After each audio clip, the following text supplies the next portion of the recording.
기도드리겠습니다.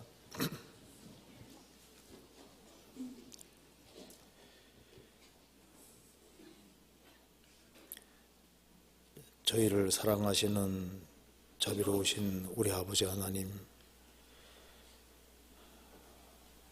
저희들에게 또 새해를 허락해 주시고 또 새로운 마음을 가지고 신앙생활을 하게 해주신 것을 진심으로 감사합니다. 새해 더 많은 사람들이 구원함을 얻을 수 있도록 주님께서 도로 역사해 주시고 우리 모두를 귀하게 사용해 주옵소서. 머지않아 주님 앞에서는 그날 칭찬과 영광과 존귀를 얻을 수 있도록 도와주시옵소서.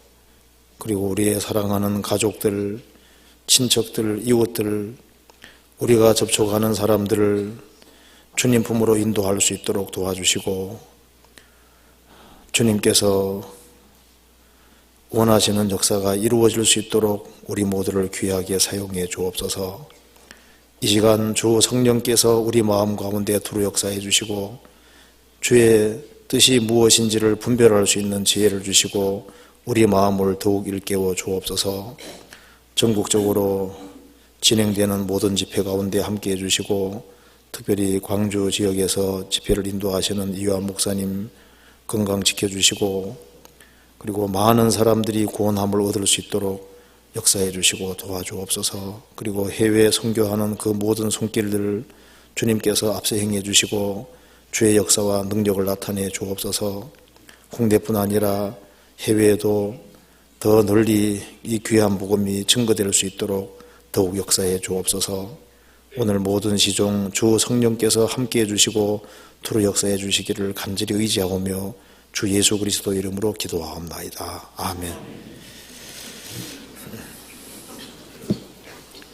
성경 호세아 14장 찾으시겠습니다.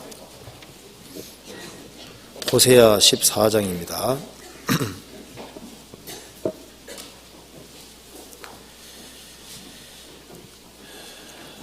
14장 4절입니다.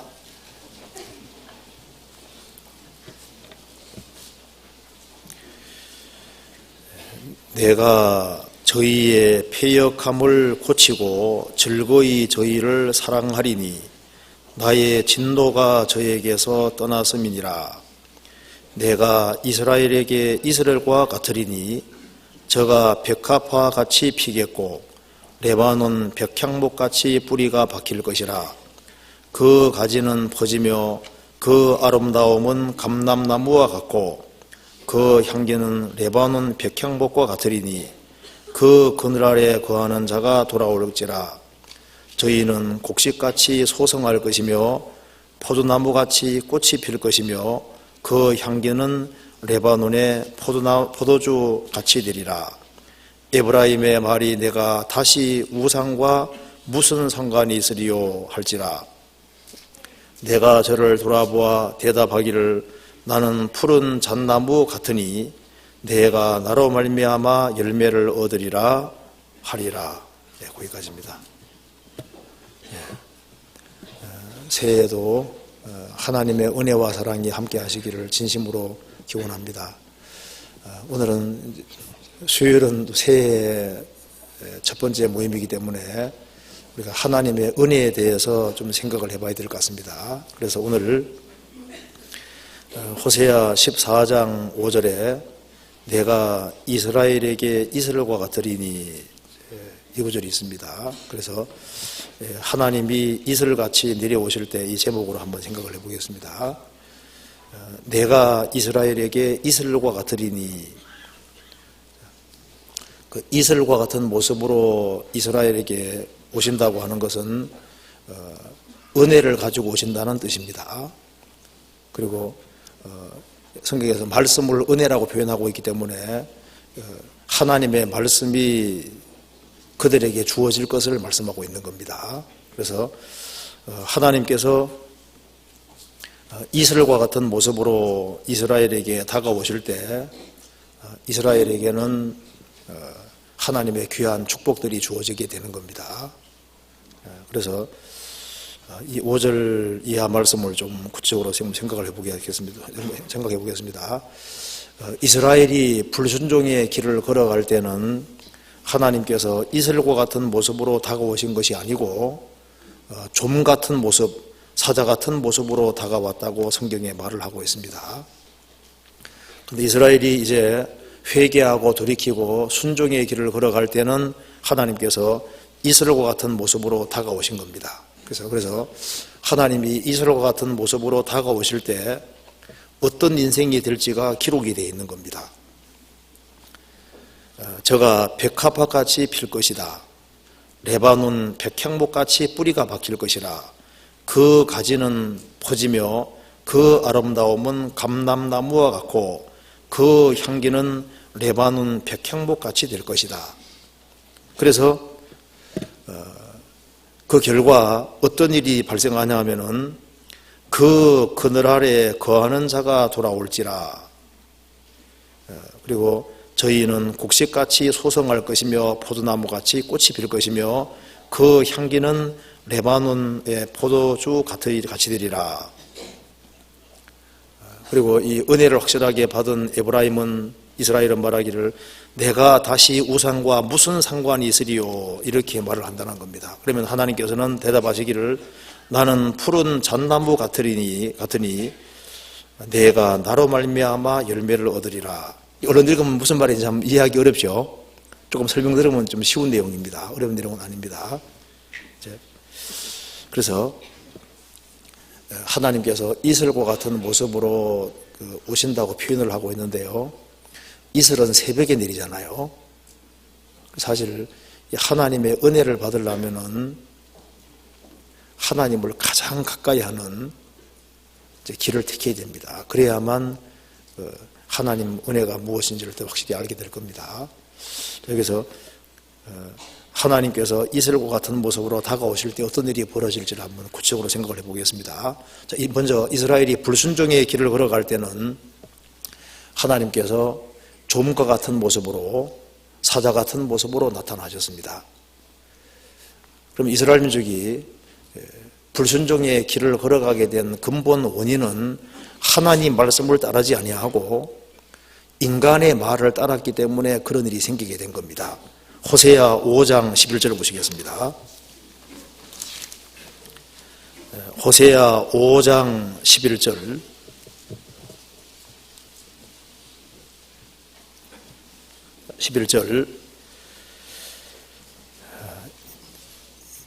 에브라임은 이스라엘을 대표하는 겁니다. 에브라임은 사람의 명령 좇기를 좋아하므로 학대를 받고 재판에 압제를 당하나도다. 에브라임은 사람의 명령 좇기를 좋아하므로, 하나님의 백성은 마땅히 하나님 말씀을 들어야 됩니다. 그런데 하나님 말씀보다 사람의 명령 좇기를 좋아하므로 사람 말을 따르면은 이제 부패되는 길을 걷게 되는 거예요. 그래서 이스라엘이 하나님 말씀이 아닌 사람의 명령 쫓기를 좋아하고 사람의 말을 따르니까 하나님 말씀을 떠나게 되고, 그러다 보니까 징계를 받게 되는 겁니다. 12절에 그러므로 내가 에브라임에게는 좀 같으며 유다 족속에게는 썩이는 것 같도다. 불순종의 길을 걸어갈 때 하나님께서는 좀과 같은 모습으로, 썩이는 것 같은 모습으로 나타나셨습니다. 좀이 뭔지 아시죠? 옷 같은 거 썰어 먹는. 제가 찾아보니까 이 좀은 솜도 잘 먹고요, 합성 섬유 같은 거 잘 먹고 곤충의 몸도 잘 먹는답니다. 자기 허물도 자기가 또 먹는답니다. 그리고 이제 배가 너무너무 고프면은 가죽 제품도 뜯어먹고 합성 섬유로 만든 것도 뜯어먹고 뭐 직물이든 뭐든 간에 닥친 대로 먹어버리는 거예요. 그래서 이제 눈에 띄지 않게 악영향을 미친다, 그런 뜻입니다. 이스라엘이 불순종의 길을 걸어갈 때는 하나님께서 눈에 띄지 않게 조금 이제 이스라엘이 손해보게 만들어 가셨습니다. 그래도 계속적으로 격기를 가면은 14절에 내가 에브라임에게는 사자 같고 유다 족속에게는 젊은 사 같으니 나 곧 내가 움켜갈지라 내가 탈취하여 갈지라도 건져낼 자가 없으리라. 이제 처음에는 조금씩 불순종하다가 불순종의 강도가 아주 심해지면 하나님께서도 심한 모습으로 나타나셔서 사자 같은 모습, 젊은 사자 같은 모습, 아주 두려운 모습으로 나타나셔서 이스라엘을 크게 심판하셨던 겁니다. 하나님의 명령을 버리면은 우상이 속에 들어오게 되는 거예요. 이스라엘에는 우상이 아주 많아지게 됐던 겁니다. 그래서 하나님께 크게 심판을 받게 된 겁니다. 호세아서 12장 보시겠습니다.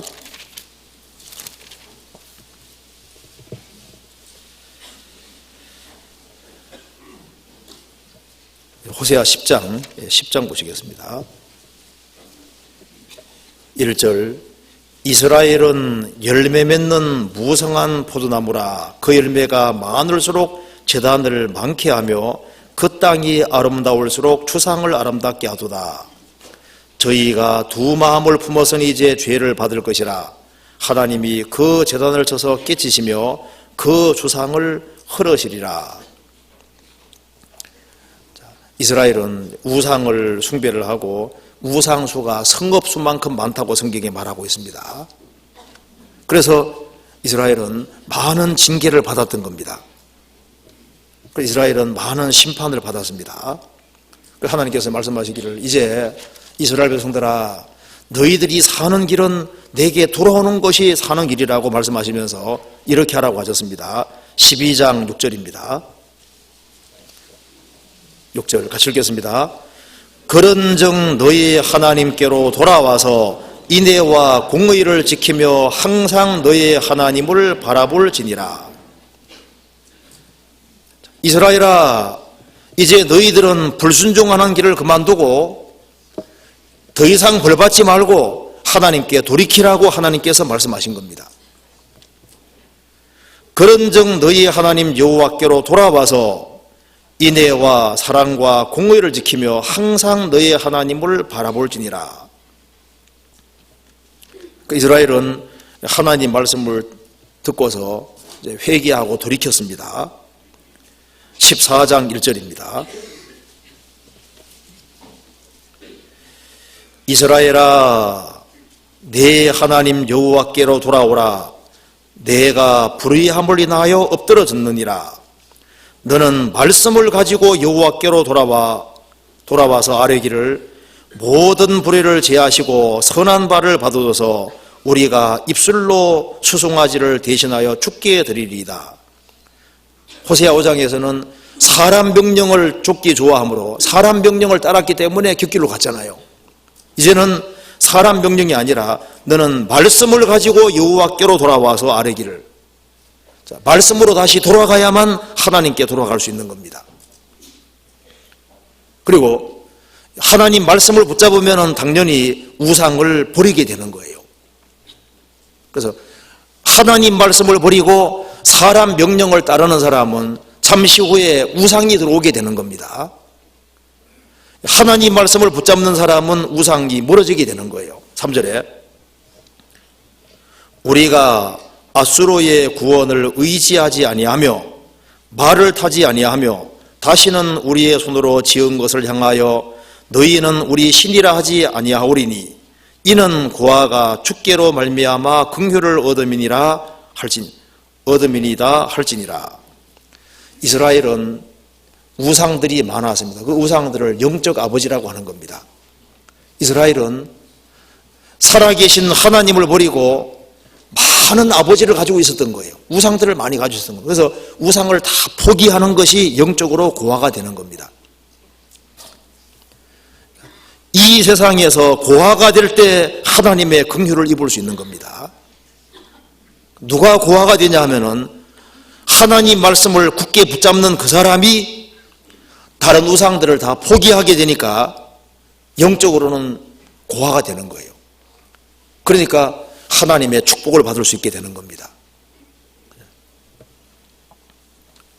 그래서 요한복음 14장에는 내가 너희를 고아와 같이 버려두지 아니하고 너희에게로 오리라. 이 세상에서 우상이 없는 사람은 영적으로 고아거든요.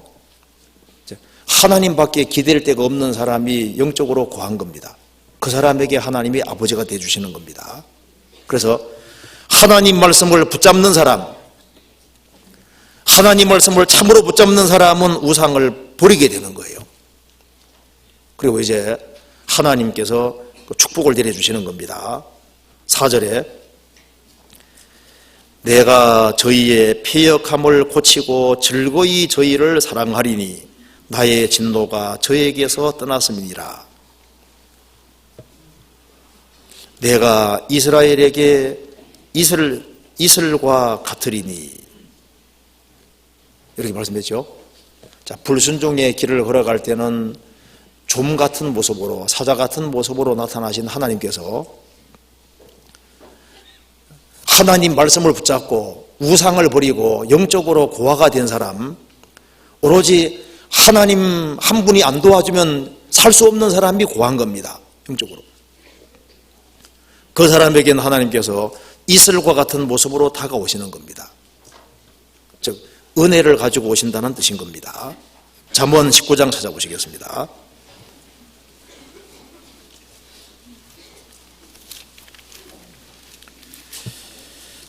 잠언 19장 12절. 19장 12절 같이 읽어보시겠습니다. 왕의 노함은 사자의 부르짖음 같고 그의 은택은 풀위의 이슬 같으니라. 왕의 노함은 무섭다는 겁니다. 사자의 부르짖음 같고 그의 은택은, 은혜는 풀위의 이슬 같으니라. 하나님께서 이슬을 같다는 것은 은혜를 가지고 오신다는 뜻인 겁니다. 은혜를. 좀 더 눈에 잘 안 띄잖아요. 안 띄게 몰래 다가와서 안 좋은 영향을 미치는 것처럼 참으로 돌이키는 사람, 그 사람에게는 또 눈에 안 보이게 조용히 다가오셔서 하나님께서 은혜를 베풀어 주시는 거예요. 내가 이슬과 같을 것이다. 에서는 이슬과는 관계없는 사람이 됐습니다. 야곱은 하나님의 은혜 속에 살았습니다. 그런데 에서는 하나님 은혜와는 전혀 관계없는 삶을 살았습니다. 창세기 27장 찾아보시겠습니다.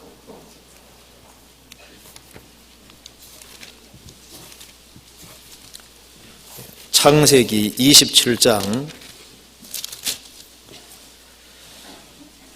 39절입니다.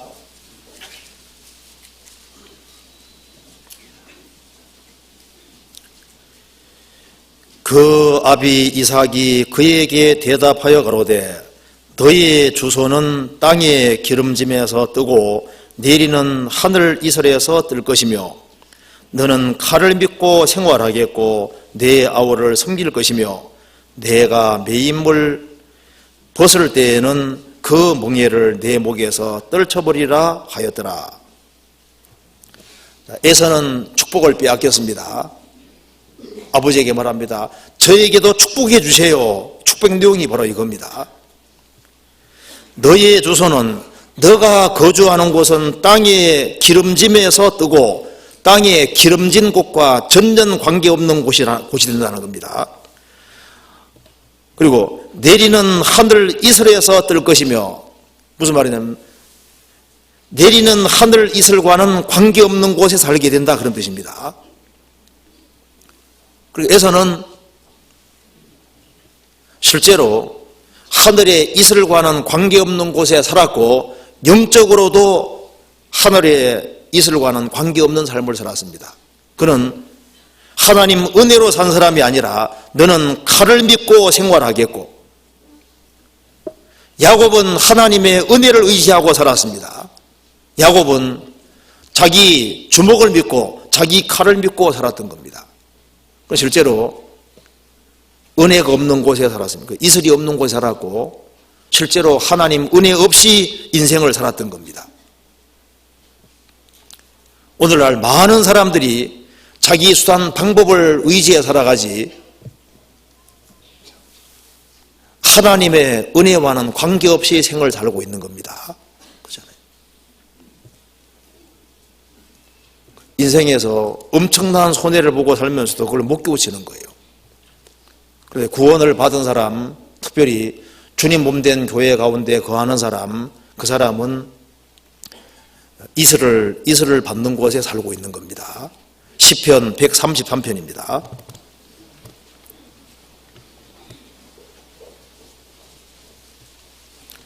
시편 133편 1절부터 3절까지 같이 읽어보시겠습니다. 형제가 연합하여 동거함이 어찌 그리 선하고 아름다운고 머리에 있는 보배로운 기름이 수염 곧 아론의 수염에 흘러서 그 어깨까지 내림 같고 헐몬의 이슬이 시온의 산들의 내림 같도다. 거기서 여호와께서 복을 명하셨나니 곧 영생이로다. 세상에 아름다운 것이 많이 있습니다. 창조는 얼마나 아름답습니까? 그런데 여기에 감탄사가 들어가는 아름다운 것이 있잖아요. 형제가, 구원받은 형제가 연합하여 동거함이 어찌 그리 선하고 아름다운고, 하나님 보실 때 가장 아름다운 모습이 형제가 연합하여 동거하는 이것이 바로 교회잖아요. 형제가 연합하여 동거함이 어찌 그리 선하고 아름다운고 머리에 있는 보배로운 기름이 수염 곧 아론의 수염에 흘러서 그 어깨까지 내림 같고, 아론은 대제사장이었습니다. 우리 가운데 대제사장이 되신 예수님이 계십니다. 그래서 머리에 있는 보배로운 기름이 수염 곧 아론의 수염에 흘러서 그 어깨까지 내림 같고, 기름을 부으면은 어깨까지 내려가는 것처럼 성령 역사가 구석구석에 미친다는 뜻입니다. 그래서 교회 안에서 가장 작은 자라 할지라도, 저 끄트머리에 붙어있다 할지라도 거기에까지 뭐가 내려가는 겁니까? 성령 역사가 미치는 거예요. 그렇잖아요.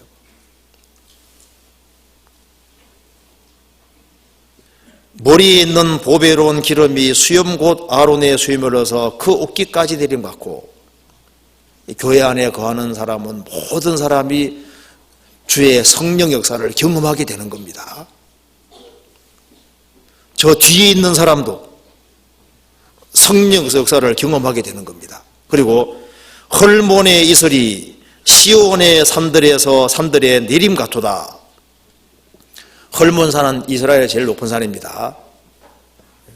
헐몬의 이슬이 시온의 산들의 내림 같도다. 시편 125편에 보면은 여호와를 의지하는 자는 시온의 산과 같다고 했습니다. 구원받은 한 사람 한 사람은 시온 산과 유사한 거예요. 그래서 헐몬의 이슬이 시온의 산들이 내리는 것처럼 확실히 구원받은 한 사람 한 사람 한 사람 산과 같은 그런 사람에게 이슬이 내리는 것처럼 뭐가 내리는 겁니까? 하나님 은혜가 내려오는 거예요. 그래서 성령 역사가 있고 은혜가 미친다 그 말입니다. 그래서 교회는 하늘에 이슬이 내리는 곳입니다. 신명기 33장 찾아보시겠습니다.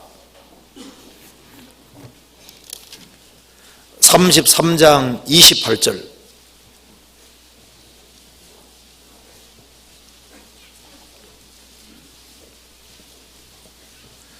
33장 28절 같이 읽어보겠습니다. 이스라엘이 안전히 거하며 야곱의 샘은 곡식과 새 포도주의 땅에 홀로 있나니 곧 그의 하늘이 이슬을 내리는 곳에로다. 이스라엘이 안전히 거하며 야곱의 샘, 야곱을 통해서 나온 12지파를 가르치고 있습니다. 야곱의 샘은 야곱 통해서 나온 12지파 이스라엘 사람들입니다. 사람들은 곡식과 새 포도주의 땅에 홀로 있나니, 양식이 있는 땅, 기쁨이 있는 땅에 홀로 있나니 구별된 백성으로 있는 겁니다. 곧 그의 하늘이 이슬을 내리는 곳이로다. 그건 풍성한 먹을 양식이 있고 새 포도주 기쁨이 있고 그리고 하늘에 이슬이 내리는 곳이로다. 하나님의 은총이 내려오는 곳, 은혜가 내려오는 곳에 있다 그 말입니다. 그것처럼 신약시대 크리스찬들도 구원받은 무리 가운데 거하면은 어디에 있는 거냐 하면은 곡식이 있는 것처럼 양식이 풍부하게 있는 그곳에 우리가 있는 거예요. 그리고 새 포도주가 있는 곳, 기쁨이 있는 곳에 우리가 있는 겁니다. 그리고 하늘에 이슬이 내리는 곳에로다. 여기는 하나님의 은총, 은혜가 내려오는 곳, 하나님의 축복이 내려오는 곳에 우리가 있는 거예요. 그리고 이슬이 내릴 때 만나도 같이 내렸습니다. 아시죠? 성경 민수기 11장 보시겠습니다.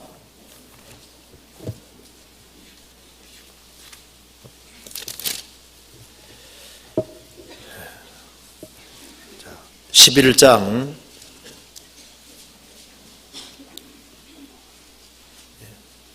8절 9절 같이 읽어보겠습니다.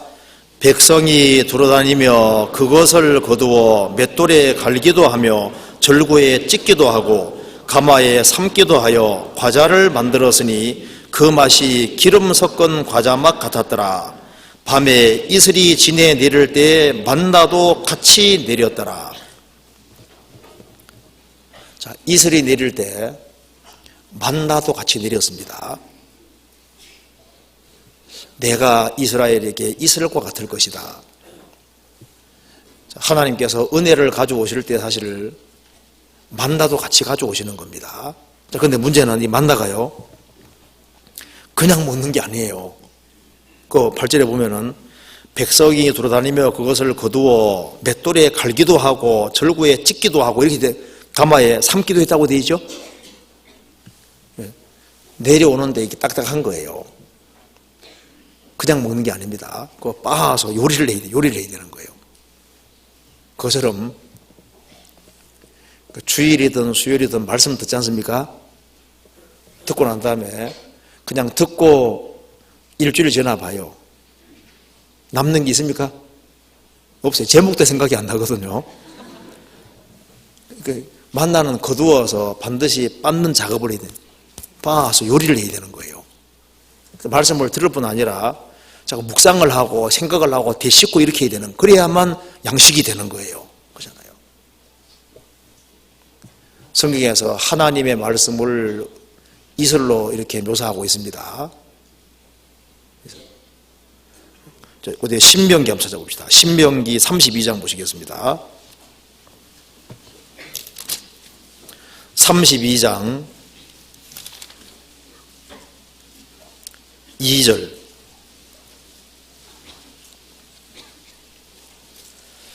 같이 읽어보겠습니다. 나의 교훈은 내리는 비요 나의 말은 맺히는 이슬이요 연한 풀 위에 가는 비요 채소 위에 담비로다. 하나님 말씀하셨습니다. 나의 교훈은 내리는 비요 나의 말은 맺히는 이슬이요 주님의 말씀은 맺히는 이슬이요. 그러니까 하나님께서 사람에게 다가오실 때 은혜를 가져오시는 동시에 말씀을 가져오시는 겁니다. 그래서 하나님께서 이스라엘에 역사하실 때 이스라엘 사람 속에는 이스라엘은 하나님의 은혜를 받는 동시에 뭐가 깨달아집니까? 하나님 말씀이 영혼 속에 깨달아지는 거예요. 나의 말은 맺히는 이슬이요. 성경에 말씀이 이슬과 같다고 했습니다. 욥기 29장 찾아보시겠습니다.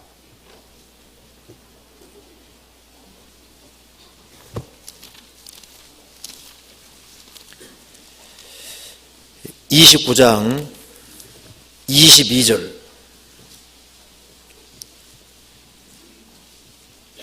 같이 읽어보겠습니다. 내가 말한 후에 그들이 말을 대지 못하였었나니 나의 말이 그들에게 이슬같이 됨이니라. 욥이 말하기를 나의 말이 그들에게 이슬같이 됨이니라. 주님이 다가오실 때 은혜를 가져오는 동시에 말씀도 같이 가지고 오시는 겁니다. 그래서 하나님이 사람에게 은혜 베푸시면은 하나님의 말씀도 깨달아지게 되는 거예요. 그렇잖아요. 내가 너희에게는 말이 영이요 생명이니라. 그러면은 이스라엘이 하나님의 은혜를 받게 된 근거가 무엇일까요? 우리가 어떻게 해서 하나님 은혜를 받게 됐을까요? 우리에게 은혜가 주어지게 된 근거는 뭡니까? 바로 십자가입니다. 예수 그리스도. 예수 그리스도의 희생이 아니었으면 우리는 주님의 은혜를 받을 아무 자격이 없는 거예요. 우리에게 은혜가 내려오는 근거는 예수 그리스도입니다. 은혜와 진리는 예수 그리스도로 말미암아 온 것이니라고 하셨습니다. 성경 한번 찾아봅시다. 우리가 사사기 6장으로 교훈받을 수 있습니다. 6장 보시죠. 사사기 6장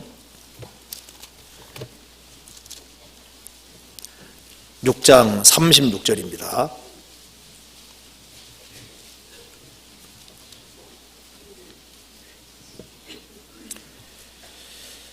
(36절) 기드온이 하나님께 여짜오되 주께서 이미 말씀하신 같이 내 손으로 이스라엘을 구원하려 하시거든 보소서 내가 양털 한 뭉치를 타작마당에 두리니 이슬이 양털에만 있고 사면 땅은 마르면 주께서 이미 말씀하신 같이 내 손으로 이스라엘을 구원하실 줄을 내가 알겠나이다 하였더니 그대로 된지라. 이튿날 기드온이 일찍 일어나서 양털을 취하여 이슬을 짜니 물이 그릇에 가득하더라. 기드온이 또 하나님께 여짜오되 주여 내게 진노하지 마옵소서. 내가 이번만 말하리이다. 구하옵나니 나로 다시 한번 양털로 시험하게 하소서. 양털만 마르고 사면 땅에는 다 이슬이 있게 하옵소서 하였더니 이 밤에 하나님이 그대로 행하시니 곧 양털만 마르고 사면 땅에는 다 이슬이 있었더라. 기드온이 하나님 내가 이 미디안하고 싸워서 이긴다고 하는 증표를 보여주십시오. 하나님 노하지 마시고 제발 좀 이렇게 해주십시오. 그래서 양털을 가져왔습니다. 하나님 양털에만 이슬이 있고 땅은 아주 바짝 마르게 해주십시오. 그대로 됐습니다. 하나님 한 번만 더.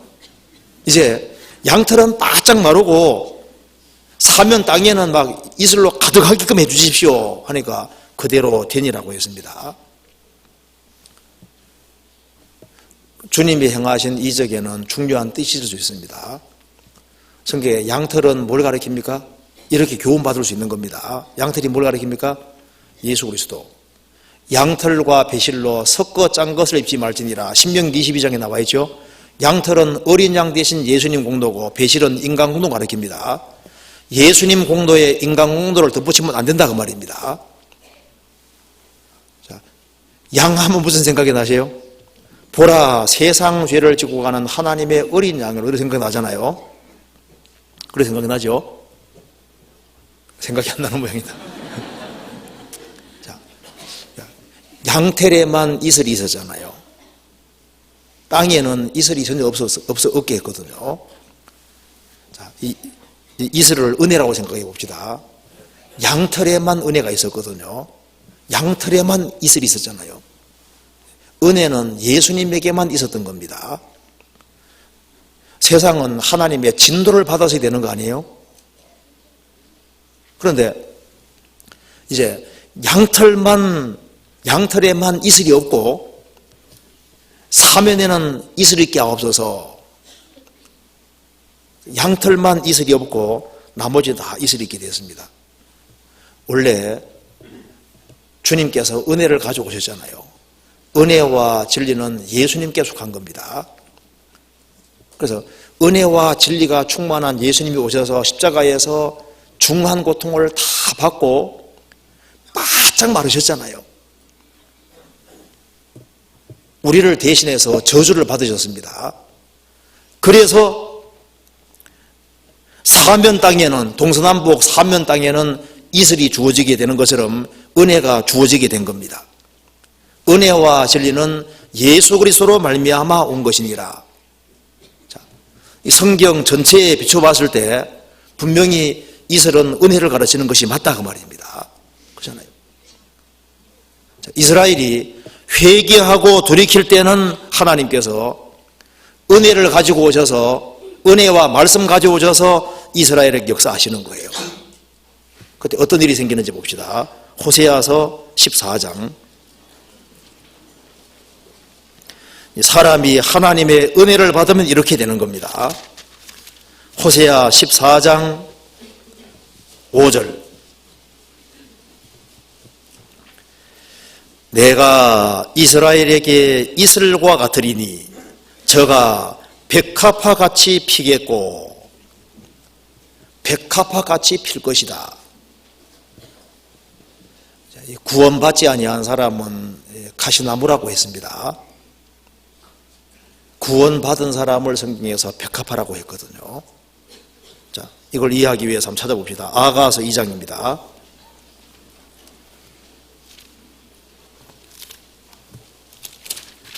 자, 아가서 2장 2절.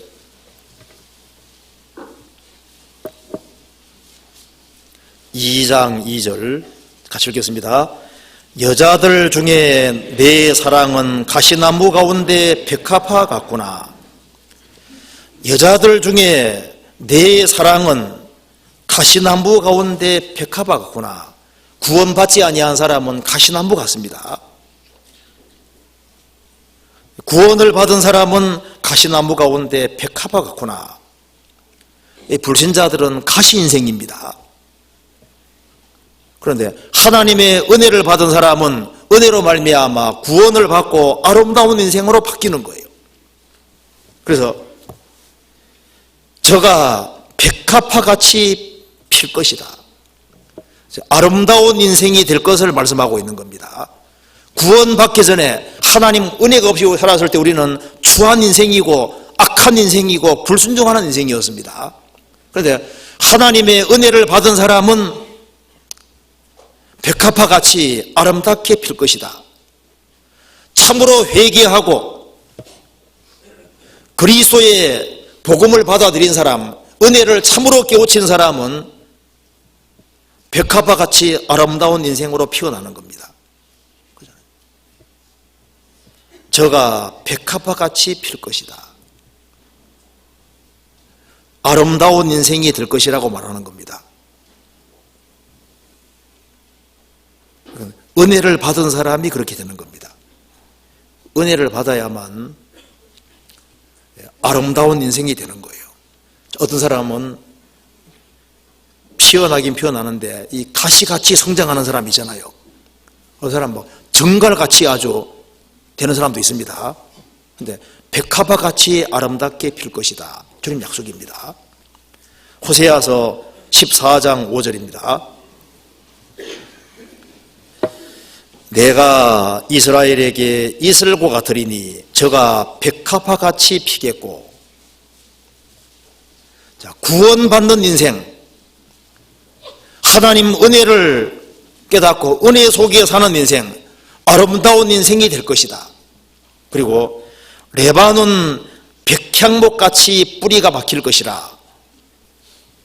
이스라엘이 불순종의 길을 걸어갈 때는 이스라엘 땅에 뽑혀서 아수르에 잡혀가기도 하고 바벨론에 잡혀가기도 하고 예수님 배척했을 때는 뿌리 뽑혀서 전 세계에 흩어져 버리잖아요. 네, 이스라엘이 순종의 길을 걸어갈 때 하나님께서 레바논 백향목같이 뿌리가 박힐 것이다. 신약시대도 마찬가지입니다. 하나님의 은혜가 그 사람 속에 역사하기 시작하면은 그 사람은 레바논 백향목같이 뿌리가 박힐 것이다. 아주 견고한 인생이 될 것을 말하는 겁니다. 아주 뿌리를 아주 깊이 박는 아주 견고한 인생이 될 것을 말씀하는 거예요. 구원받지 아니한 사람은 바람에 날아가는 겨와 같습니다. 겨 같은 인생 말고 레바논 백향목같이 뿌리가 박힐 것이다. 저도 중동에서 레바논 백향목을 봤는데요. 아주 엄청 커요. 한 20m가 넘겠더라고요. 아주 곱고 아주 견고합니다. 그러니까 뿌리가 아주 깊이 박힌 레바논 백향목 같이 뿌리가 박힐 것이다. 흔들림이 없이 아주 견고할 것을 말씀하는 겁니다. 하나님의 은혜를 받는 사람, 하나님 은혜가 내려오는 사람, 말씀이 그 사람 속에 심겨지는 사람은 뿌리를 견고히 박는 인생이 되는 거예요. 예레미야 17장 보시겠습니다.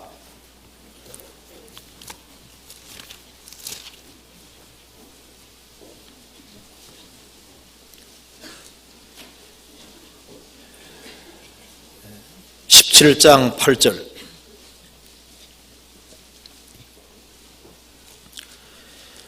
그는 물가에 심기운 나무가 그 뿌리를 강변에 뻗치고 더위가 올지라도 두려워 아니하며 그 잎이 청청하며 가무는 해에도 걱정이 없고 결실이 그치지 아니함 같으리라.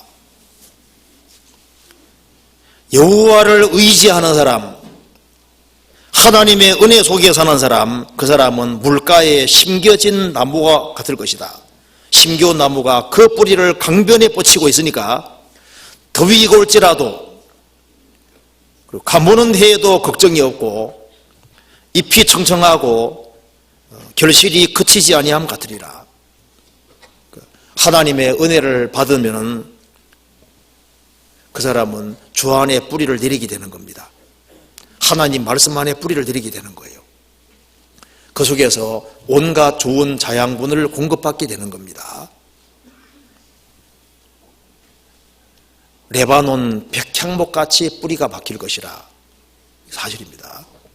그래서 하나님 은혜를 받으면 어떻게 됩니까? 그 사람은 점점 견고해지잖아요. 주 안에 뿌리를 박습니다. 성경 골로새서 2장 찾아보시겠습니다. 2장 6절.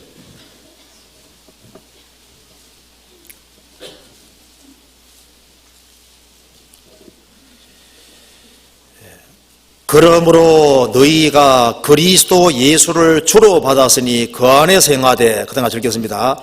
그 안에 뿌리를 박으며 세움을 입어 교훈을 받은 대로 믿음에 굳게 서서 감사함을 넘치게 하라.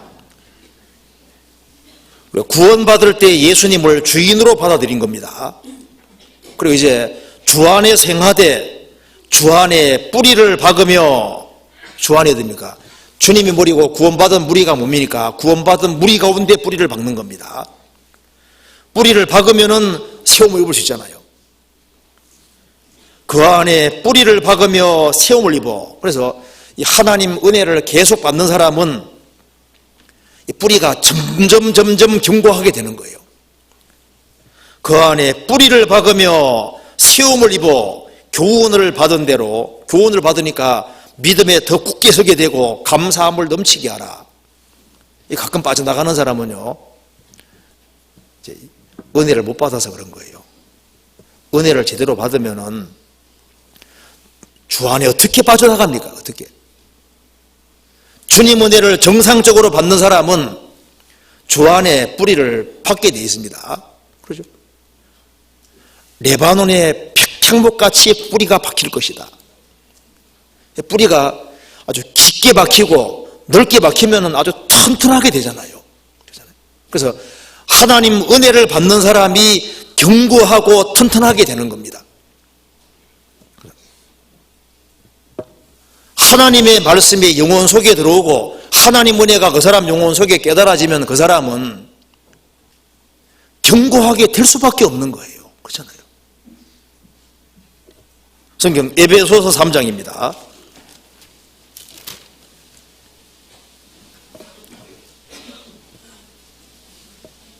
3장 17절.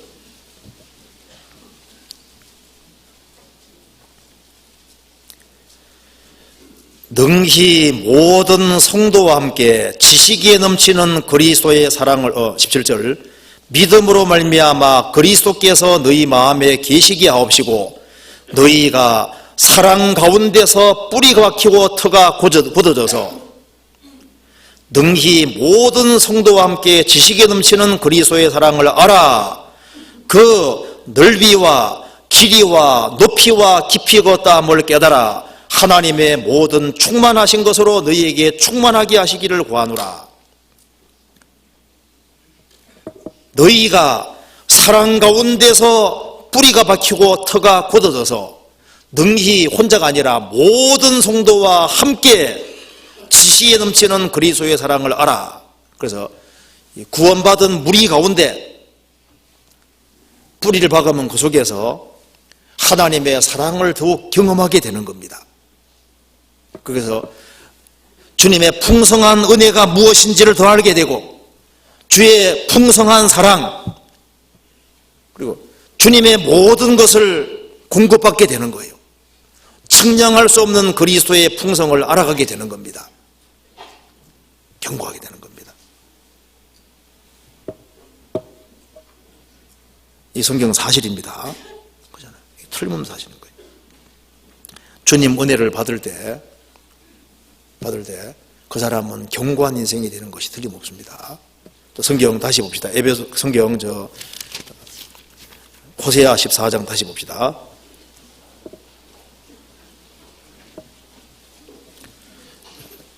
(14장 6절입니다)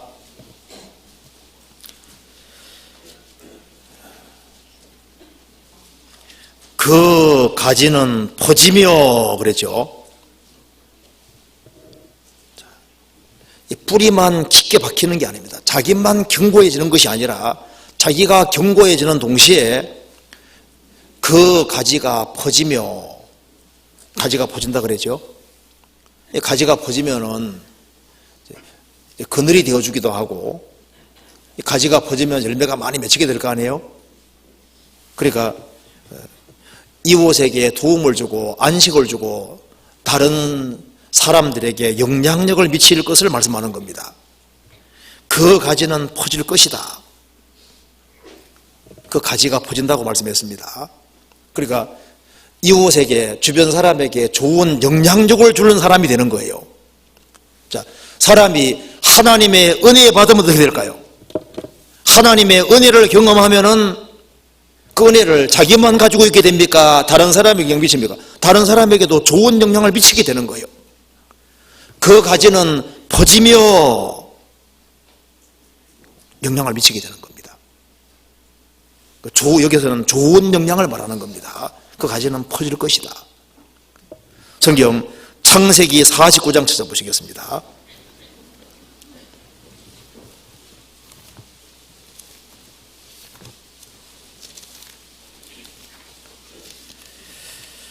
창세기 49장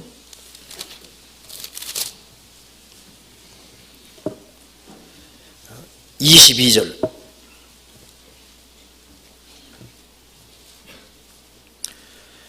요셉은 무성한 가지 곧 샘곁에 무성한 가지라. 그 가지가 담을 넘어도다. 요셉은 무성한 가지라고 했습니다. 샘곁에 무성한 가지라. 그 가지가 담을 넘어도다. 요셉은 하나의 가지처럼 연약한 존재였습니다. 가지 별 볼 일 없잖아요. 연약한 존재인데 샘곁에 가지라고 했습니다. 그래서 그는 주님께 꼭 붙어 있었던 겁니다. 꼭 붙어서 주님의 은혜 속에 사는 사람이 요셉인 거예요. 그래서 요셉은 무성한 가지 곧 샘곁에 무성한 가지라. 그 가지가 담보를 넘어도다. 요셉은 아주 번창하게 됐죠. 요셉의 이 가지가 쫙 퍼져가지고 담을 넘었다. 모든 사람이 볼 수 있게끔 그렇게 바뀐 겁니다. 왜냐하면 그는 하나님의 은혜를 받았기 때문에 그렇게 되는 겁니다. 그래서 이스라엘도 구원하고 에집트도 구원하는 사람이 되잖아요. 그래서 이 가지가 퍼지며 그 말은 영향력을 미치게 될 것을 말씀하는 겁니다. 이스라엘이 회개하고 돌이키고 하나님 은혜를 받을 때는 실제로 많은 사람들이 구원받는 일이 생겼던 겁니다. 미가서 7장 찾아보시겠습니다. 미가서 7장 11절입니다.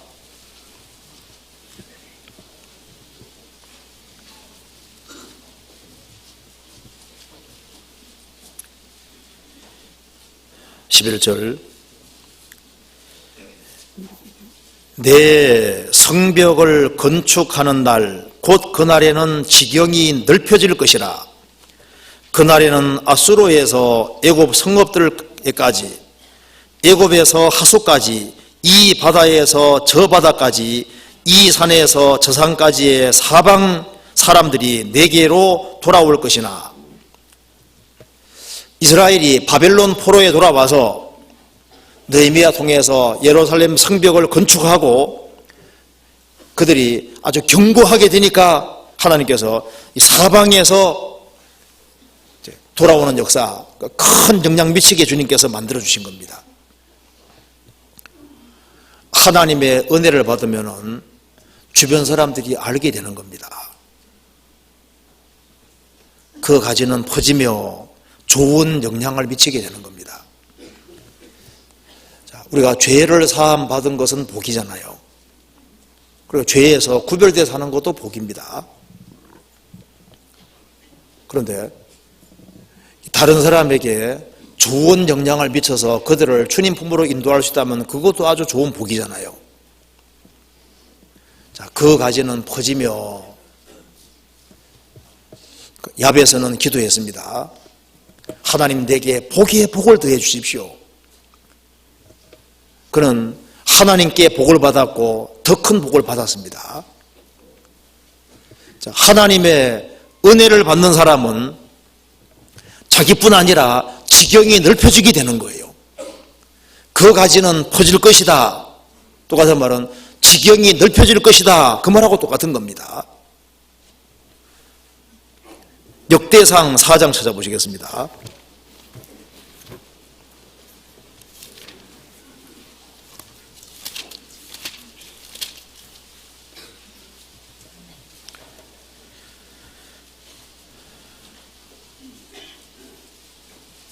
사장 9절에 614페이지입니다. 여기 5절, 여기 4장 10절을 같이 읽어봅시다. 야베스가 이스라엘 하나님께 아뢰어 가로되 원컨대 주께서 내게 복의 복을 더하사 나의 지경을 넓히시고 주의 손으로 나를 도우사 나로 혼란을 벗어나 근심이 없게 하옵소서 하였더니 하나님이 그 구하시는 것을 허락하셨더라. 야베스가 기도했습니다. 하나님 내게 복의 복을 더해 주십시오. 내게 복을 주셨고 그리고 계속적으로 복을 주시고 복을 더 달라고 하는 겁니다. 우리는 주님의 복이 더 필요한 사람인 겁니다. 그리고 하나님 나의 지경을 넓혀 주십시오. 하나님께서 그 기도를 들으셨습니다. 이스라엘 예수님이 죽으시고 부활하신 이후에 예수님 제자들이 120명이었잖아요. 그들이 서로 사랑했습니다. 그리고 그들에게 성령이 역사하시고 하나님 은혜가 내려오니까 3,000명 구원받고 5,000명 구원받고 그래서 퍼져나갔잖아요. 좋은 땅에 뿌리었다는 것은 말씀을 듣고 깨닫는 자니 결실하여 혹 30배, 60배, 100배가 되느니라. 우리 통해서 30명, 60명, 100명이 구원받으려면 우리는 계속적으로 하나님 은혜를 받아야 되는 겁니다. 그렇잖아요? 그래야만 좋은 영향력을 미치게 되는 겁니다. 호세아 14장 다시 보시겠습니다.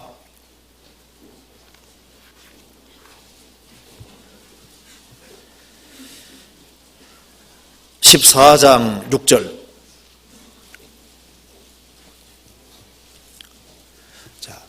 그 가지는 퍼지며 하나님의 은혜를 받으면은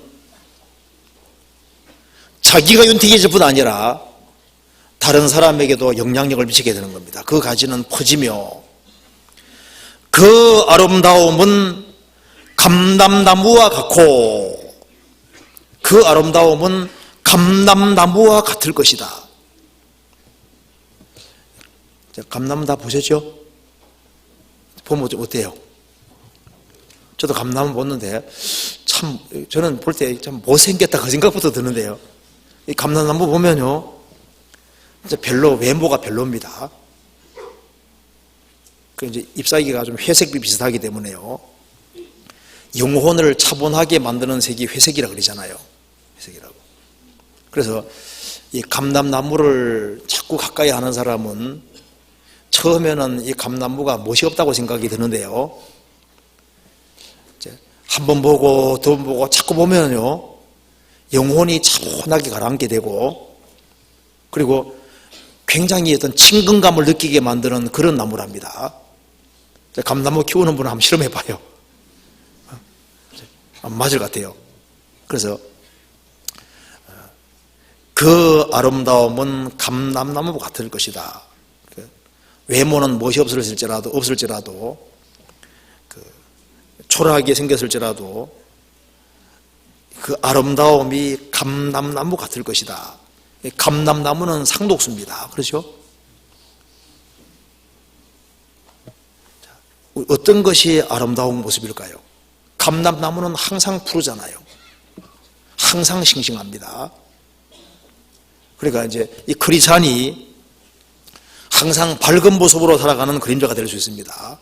그리고 여기 감나무는 봐도 새롭고 그런 나무랍니다. 그 지루함을 주지 않는 나무라는 거예요. 그래서 모양이 똑같이 않답니다. 보고 또 보고 또 보고 해도 항상 이렇게 새로운 걸 주는, 늘 신선한 그런 모습을 준답니다. 그리고 여기에 특별히 왜 여기에 그 아름다움이 감람나무와 같다고 했을까요?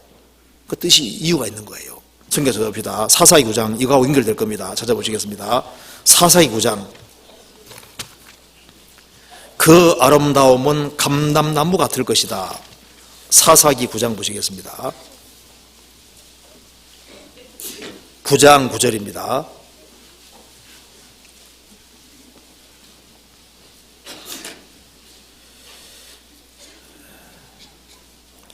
감람나무가 그들에게 이르되 나의 기름은 하나님과 사람을 영화롭게 하나니 내가 어찌 그것을 버리고 가서 나무들 위에 요동하리요 한지라. 이 요담의 나무 비유입니다. 기드온의 아들들이 많이 있었는데요, 첩의 아들 아비멜렉이 기드온의 아들들을 다 죽여버린 겁니다. 요담만 피한 거예요. 요담이 이제 성령의 감동으로 이 비유를 말씀하고 있습니다. 자, 기드온의 아들인 아비멜렉은 가시나무, 나쁜 나무라는 겁니다. 그런데 기드온의 나머지 아들들은 좋은 나무라고 하면서 여기 이제 감람나무, 포도나무, 무화과나무를 예를 들고 있는데요, 감람나무 특징은 나의 기름은 하나님과 사람을 영화롭게 하나니, 감람나무는 하나님과 사람을 영화롭게 하고 영광스럽게 하는 나무라는 거예요. 자, 누가 하나님을 영화롭게 하고 하나님과 사람을 영화롭게 할 수 있느냐? 그건 은혜를 받는 사람에게만 가능한 겁니다. 그렇잖아요. 하나님의 은혜를 받지 않는 사람이 어떻게 하나님에게 영광을 돌리고 사람에게 영광 돌리는 사람이 될 수 있겠습니까? 하나님의 은혜 속에 사는 사람, 구원받을 때 은혜를 받았습니다. 구원받은 이후에도 계속적으로 은혜를 받는 사람, 그 사람이 아름다운 감람나무처럼 되는 겁니다. 하나님께 영광을 돌리고 사람을 영화롭게 하는 그런 일을 할 수 있게 될 것을 말씀하는 겁니다.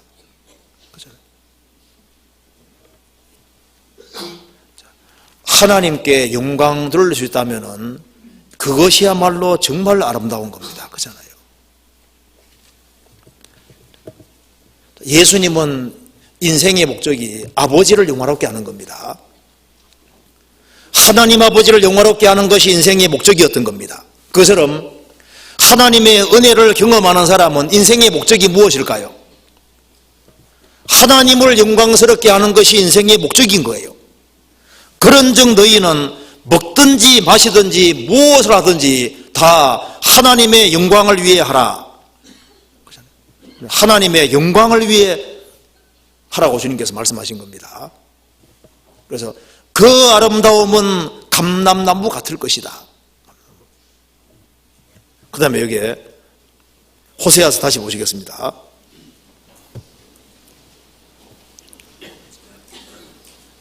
(14장 6절)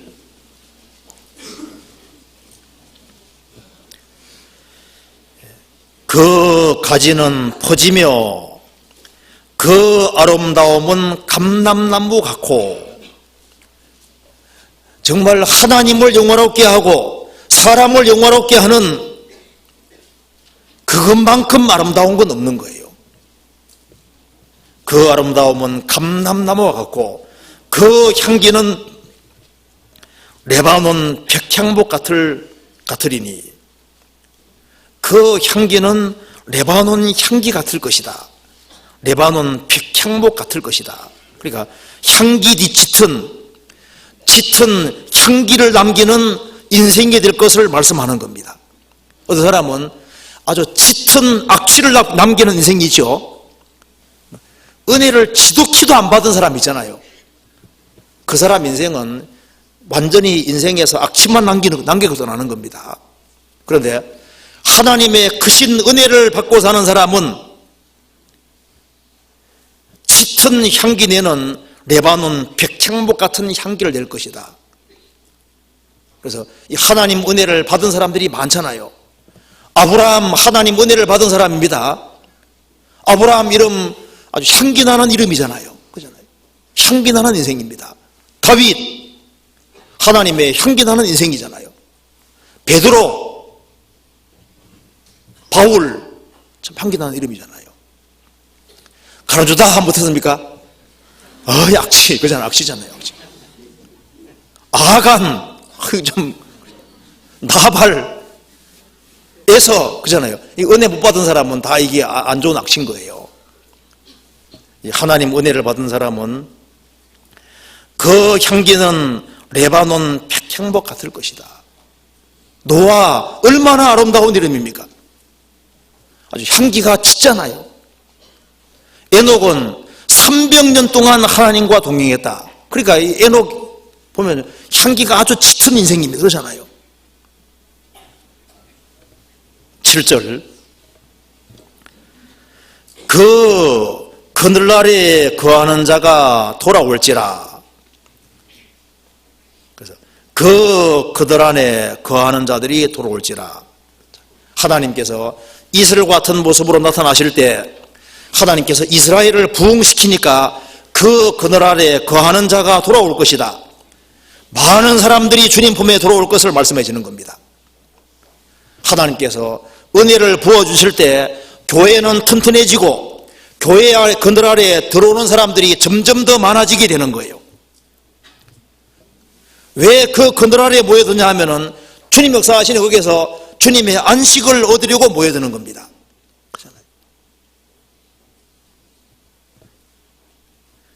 그 그늘 아래 거하는 자가 돌아올지라. 우리가 어떻게 해서 구원받게 됐습니까?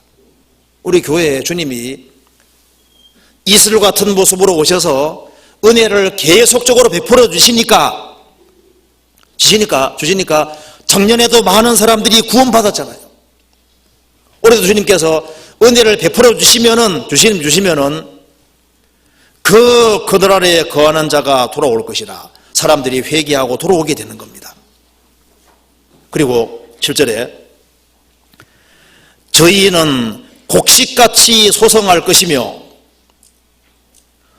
포도나무같이 꽃이 필 것이며 그 향기는 레바논의 포도주같이 되리라.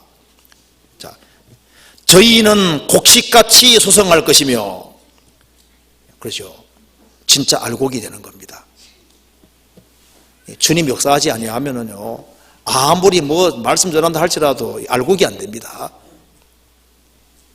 주님이 은혜로 역사하시면은 저희는 곡식같이 소성할 것이다.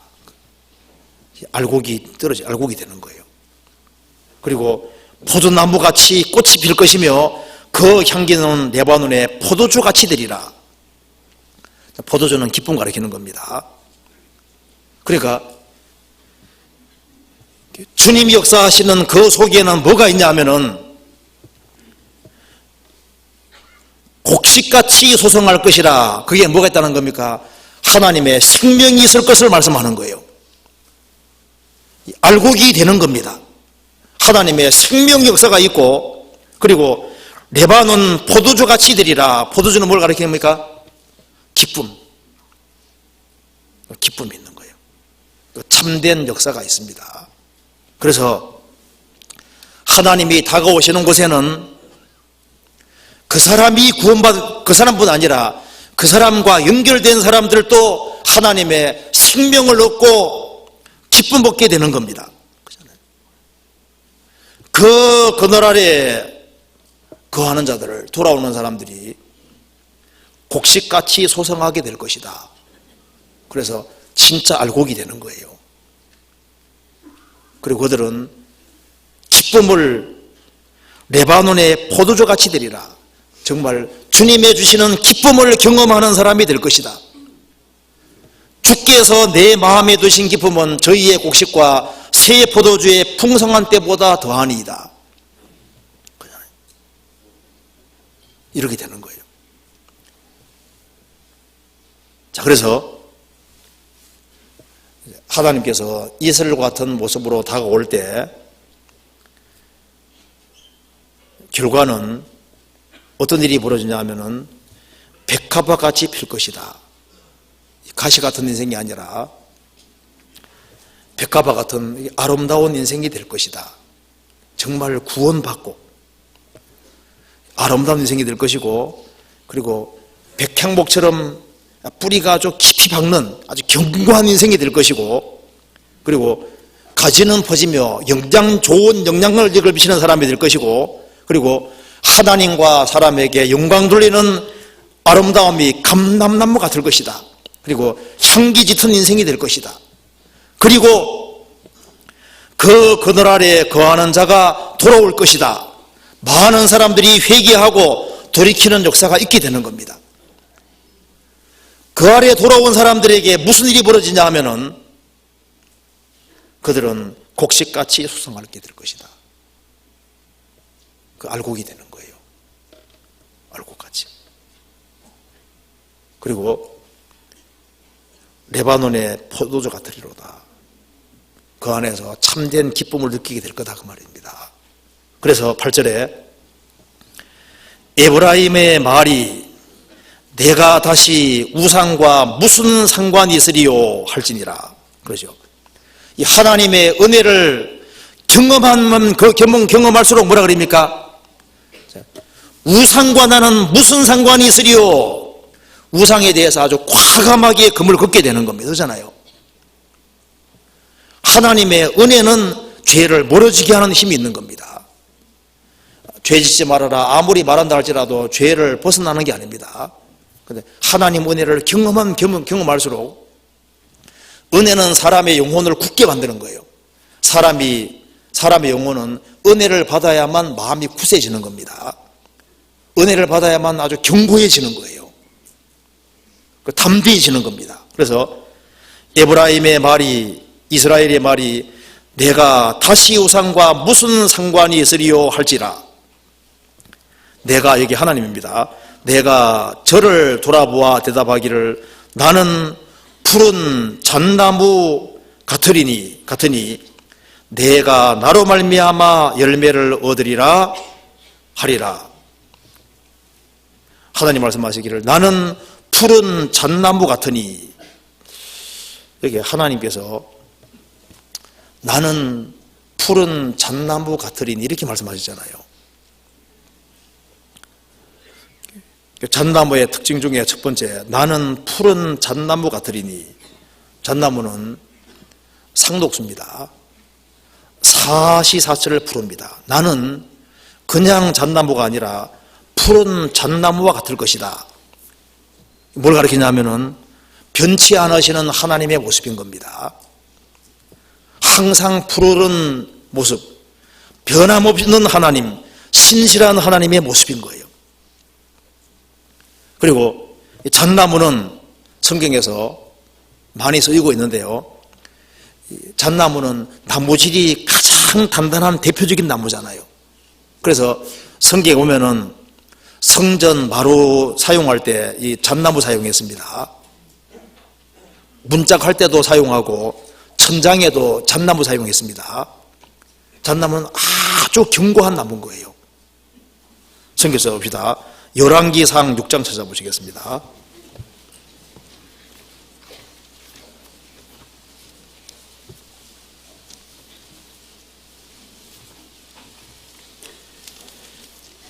(6장) 15절.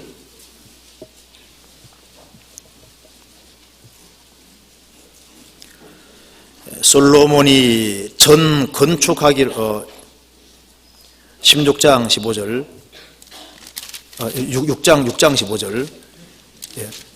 백향목 널판으로 전에 성전의 암벽 곧 전 마루에서 천장까지 벽에 입히고 또 잣나무 널판으로 전 마루를 놓고, 마루 놓을 때 잣나무 사용했습니다. 그렇죠? 열왕기상 6장 34절 보시겠습니다. 두 문짝은 잣나무라.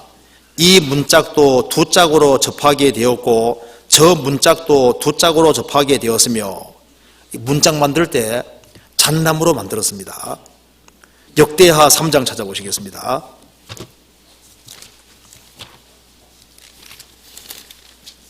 (3장) 5절.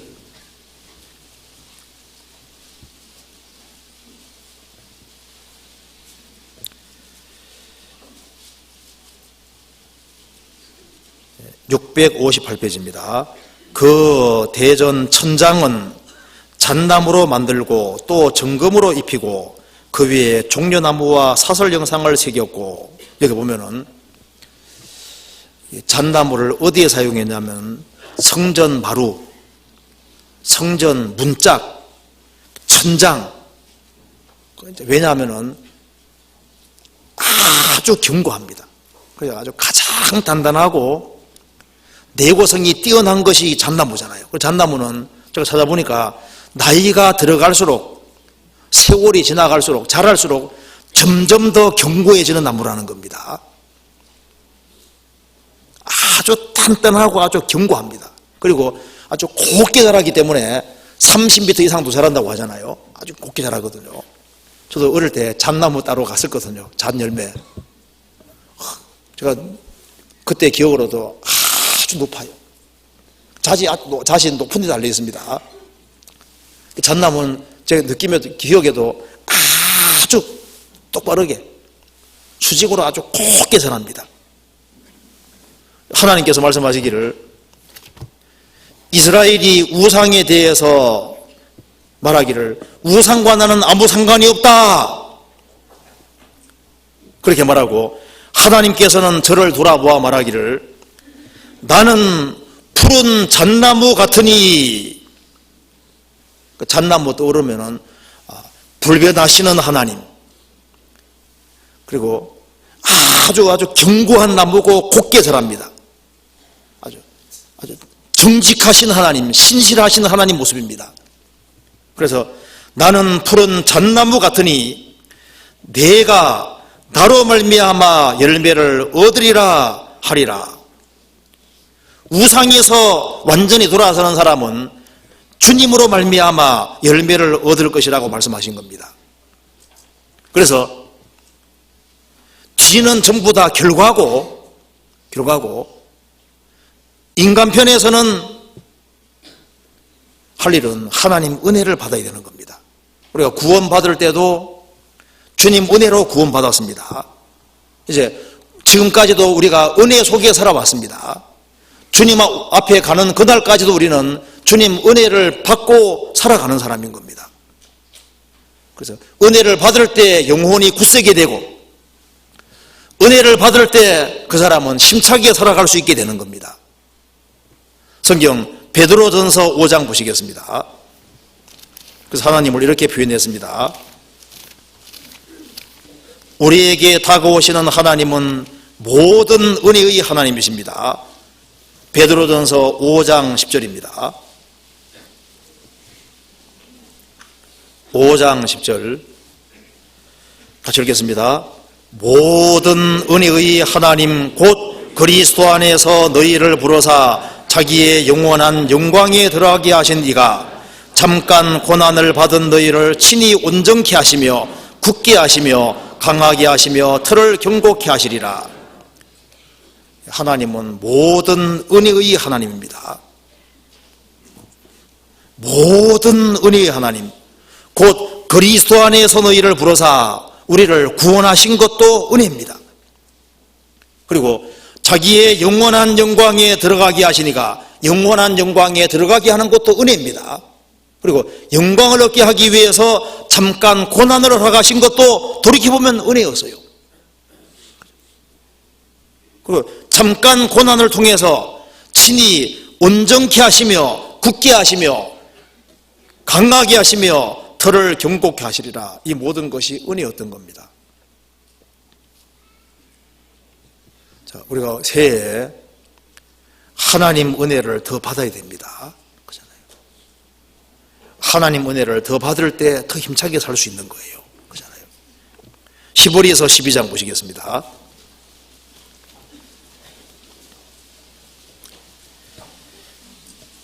(28절) (29절입니다)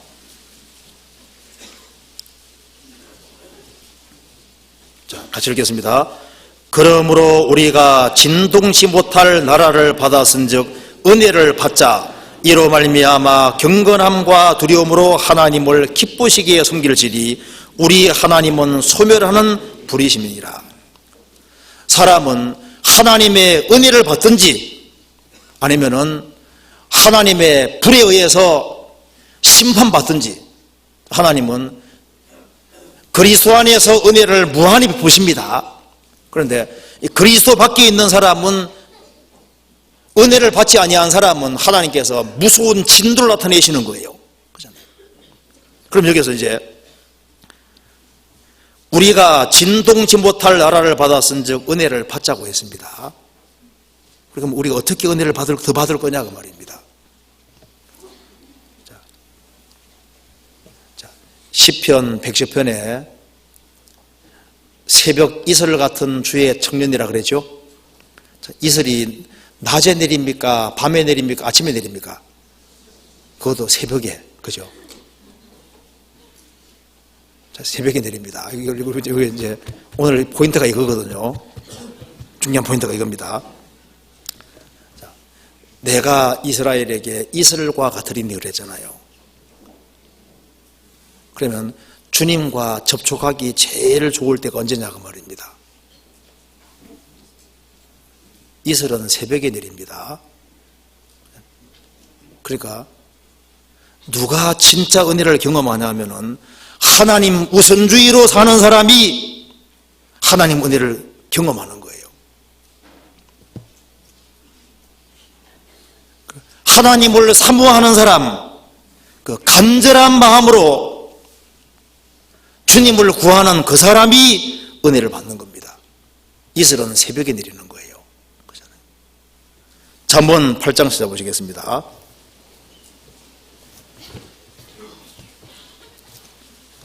잠언 8장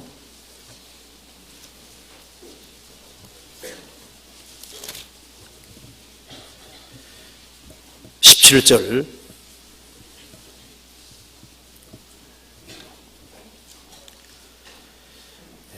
나를 사랑하는 자들이 나의 사랑을 입으며 나를 간절히 찾는 자가 나를 만날 것이니라. 간절히 밑에 뭐라고 되어 있습니까? 히브리 말로 뭐라고 되어 있습니까? 보니까 나나주가 없는 분이 있는 것 같은데요. 그러니까 밑에 나나주가 있는 성경이 좋은 거예요. 없는 분도 있죠. 나를 간절히 찾는 자가 밑에 히브리 말로 새벽에. 그러니까 누가 하나님 은혜를 더 입냐 그 말입니다. 누가 이슬을 더 많이 맞냐 그 말입니다. 새벽에. 새벽이란 말은 간절히 그 말입니다. 그러니까 나를 사랑하는 자들이 나의 사랑을 보며 나를 간절히 찾는 자가 나를 만날 것이니라. 그러니까 꼭 새벽만 말하는 것이 아니라 간절하게 찾는 사람, 간절하게 사모하는 사람, 갈급한 사람, 그 사람에게 주님 채워주시는 거예요. 그래서 얼만큼 사모하느냐, 갈망하느냐 그거 하고 은혜가 내려오는 거하고 연결이 되어 있습니다. 그렇잖아요. 그러면 새해 어떻게 되겠습니까? 가능하면 앞자리, 그렇죠? 가능하면은 더 간절한 마음으로, 그리고 하나님 우선주의로 행할 때 하나님께서는 아시고 틀림없이 은혜를 부어주실 겁니다. 그러니까 신앙에서 중요한 요소가 뭐냐면 갈망인 겁니다. 사모하는 마음으로 듣는 사람에게 주님이 채워주시는 거예요. 시편 42편 보시겠습니다.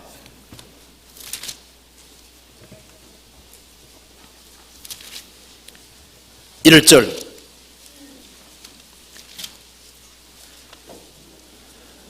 같이 읽어보겠습니다.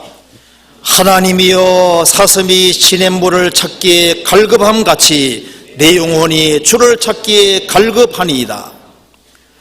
하나님이여 사슴이 시냇물을 찾기에 갈급함같이 내 영혼이 주님을 찾기에 갈급하니이다. 그 갈급하는 영혼, 사모하는 영혼에게 주님이 채워주시는 거예요. 그렇잖아요.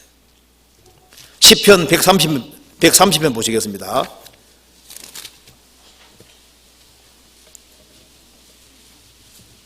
5절 6절입니다. 5절 6절 같이 읽겠습니다. 나 곧 내 영혼이 여호와를 기다리며 내가 그 말씀을 바라는도다. 파수꾼이 아침을 기다림보다 내 영혼이 주를 더 기다리다니 참으로 파수꾼의 아침을 기다림보다 더하도다. 이게 얼만큼 간절히 사모하는지가 나와 있습니다. 보초 서는 사람은 아침 오기를 그렇게 말하잖아요. 그러니까 파수꾼이 아침을 기다림보다 내 영혼이 주를 더 기다리다니 참으로 파수꾼의 아침을 기다림보다 더하도다. 마른 땅같이 사모하는 사람들이 있습니다. 그런 사람에게 주님이 이슬과 같은 모습으로 오셔서 강력하게 역사해 주시는 거예요. 한 군데만 더 보시겠습니다. 시편 143편입니다. 마지막이라는 게 좋지요. 빨리 끝나니까. 자, 143편 6절 같이 읽겠습니다. 주를 향하여 손을 펴고 내 영혼이 마른 땅같이 주를 사모하나이다. 그 마른 땅같이, 마른 땅은 비를 사모하는 것처럼 마른 땅같이 사모하는 사람, 그런 사람을 보시고 주님이 채워주시는 거예요. 그래서 우리 오늘 배운 대로 호세아 14장에 이스라엘에게만 해당되는 말이 아닙니다. 구원을 받은 사람도 하나님 말씀보다는 사람의 명령 쫓기를 좋아하고 사람 말 중심으로 살아가면은 틀림없이 우상이 속에 들어오게 될 것이고, 그래서 하나님을 경험하는데 좀과 같은 하나님을 경험하게 되는 거예요. 내 인생에 여러 가지 징계를 내리시는 그런 하나님을 경험하게 되는 겁니다. 그런데 다시 하나님 말씀을 붙잡고 하나님 중심의 삶을 살고 우상을 버리고 살아가는 사람, 그 사람에게는, 그 사람들은 이슬같이 같은 그런 모습으로 다가오시는 하나님을 경험하게 되고 은혜를 가지고 오는 하나님을 경험하게 되고 하나님의 축복을 경험하는 사람들이 되는 겁니다. 자, 우리가 새해에 두 종류의 하나님을 경험하게 될 겁니다. 좀과 같은 모습으로 나타나셔서 징계하시는 하나님을 경험하든지, 아니면 은혜를 가지고 오셔서 내게 은혜 베풀어 주시고 은혜를 경험하게 하시는 그 하나님을 경험하든지 경험하게 될 겁니다. 그것은 하나님 말씀을 견고하게 붙잡느냐 안 붙잡느냐, 얼만큼 주님을 사모하느냐, 그게 달려 있을 겁니다. 같이 기도하시겠습니다.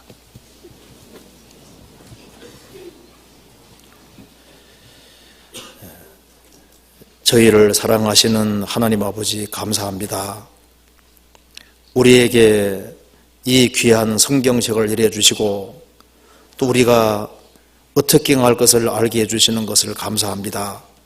새해 주님의 뜻 가운데 살아갈 수 있도록 우리 마음을 더욱 일깨워 주시고 주님을 더욱 사모하는 마음을 가질 수 있도록 도와주시고, 새벽에 이슬이 내린 것처럼 주님을 더욱 갈망하는 사람들이 될 수 있도록 도와주시옵소서. 그리고 서울교회에서 계획되어 있는 대전도 집회 가운데 주님이 역사해 주시고 이번에도 많은 사람들이 구원받을 수 있도록 도와주시고, 구원받은 모든 식구들 한 마음과 한 뜻이 되어 주의 역사를 능히 이룰 수 있도록 도와주시옵소서. 전국적으로 있는 모든 집회 가운데 주 성령께서 함께해 주시고 도와주시옵소서. 그리고 가정마다 주님 지켜주시고 영육 간에 도와주시고 주님 은혜와 사랑 속에 살 수 있도록 더욱 역사해 주옵소서. 주 예수 그리스도 이름으로 기도하옵나이다. 아멘.